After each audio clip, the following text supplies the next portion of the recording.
Alors c'est un présent de manifester encore cette année, puisqu'on rappelle que lorsque les chômeurs ils s'organisent et ils sont unis avec leur organisation, la CGT, on est capable de gagner de nouveaux droits. Il y a 17 ans, on a su conquérir la prime de Noël pour les travailleurs privés d'emploi.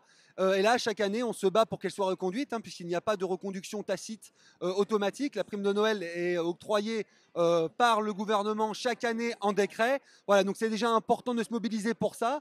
Il y a seulement 20% des chômeurs qui sont indemnisés et 50% des allocations chômage sont inférieures à 950 euros. Et au lieu de répondre à l'urgence sociale, à cette réalité-là, le gouvernement, il a pris une série de décrets, un qui est rentré en application le 1er novembre et qui va priver d'indemnisation 750 000 chômeurs, et un deuxième décret qui va rentrer en application, lui, au 1er avril et qui va baisser l'indemnisation de 30 à 50% de 650 000 autres chômeurs. C'est un projet qui est assassin, puisqu'il y a quand même 14 000 travailleurs qui meurent de la privation d'emploi chaque année. Et nous, à la CGT, ce qu'on réclame, c'est une réponse à l'urgence sociale. C'est une augmentation immédiate des allocations chômage de 10 euros par jour et par chômeur. C'est une prime de Noël de 500 euros pour l'ensemble des travailleurs privés d'emploi. Et puis, c'est que 100% des chômeurs soient indemnisés. Il faut lier effectivement les attaques entre elles, hein, que ce soit tant sur l'assurance chômage ou sur l'assurance retraite. Là aujourd'hui, le projet du gouvernement, il est clair, c'est d'éjecter des millions de travailleurs de leur couverture solidaire de la sécurité sociale et de les jeter dans la misère des minima sociaux. Actuellement, il y a déjà 500 000 retraités qui sont au minimum vieillesse, donc ils sont plus couverts par la solidarité ouvrière.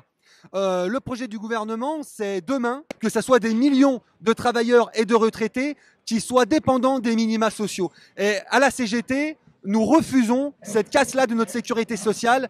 Cette casse-là, ça se nomme revenu universel d'activité, puisque le gouvernement y prévoit la fusion de tous les minima sociaux, donc l'allocation handicapée, le RSA, le minimum vieillesse, les APL. Il va tous les fusionner pour en faire un revenu universel d'activité qui sera d'un montant unilatéralement décidé par l'État, vraisemblablement proche du RSA.